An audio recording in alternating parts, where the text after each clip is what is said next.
गंध बाबा के चमत्कारी प्रदर्शन। इस संसार में हर वस्तु की एक विशेष ऋतु और हर काम का एक समय होता है। अपने मन को सांत्वना देने के लिए सोलोमन का यह ज्ञान उस समय मुझे प्राप्त नहीं था।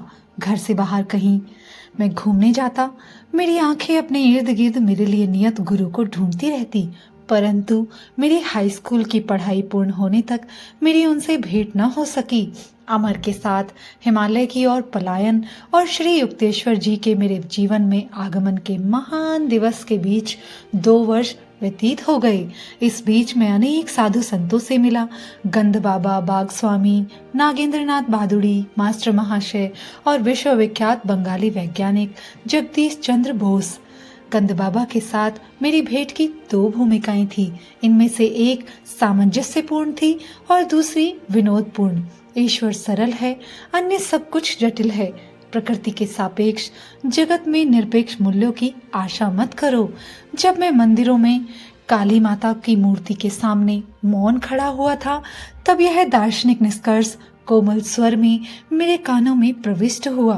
पलटकर मैंने देखा तो मेरे समक्ष एक लंबे कद का व्यक्ति खड़ा था, जिसके कपड़ों से या उनके स्वभाव से ऐसा लगता था कि वह कोई परिवारजक साधु था। आपने सचमुच मेरे विचारों के संभ्रम को जान लिया। मैं कृतज्ञता पूर्वक मुस्कुराया।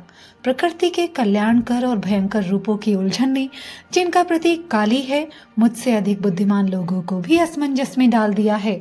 बहुत ही कम लोग उसके रहस्य का भेद पाते हैं। अच्छा और बुरा तो प्रत्येक मनुष्य की बुद्धि को चुनौती देने वाली वह पहेली है, जिसे जीवन ने उसके सामने एक स्फिंक्स की भांति रख दिया है। इस पहेली को सुलझाने का कोई प्रयास भी किए बिना अधिकांश लोग अपनी मृत्यु के रूप में इसका दंड भर देते हैं। यह दंड आज भी उतना ही लागू होता है जितना थीबस के दिनों में था। कभी कभार एकाध अत्यंत उच्च व्यक्तित्व पराजय अस्वीकार कर देता है। द्वैत की माया से वह अद्वैत का विभाजित सत्य खींच लेता है।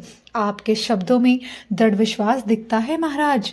ज्ञान प्राप्ति के तीव्र दुखदायी मार्ग अर्थात सत्यनिष्ठ आत्म परीक्षण का मैंने दीर्घकाल तक अभ्यास किया है।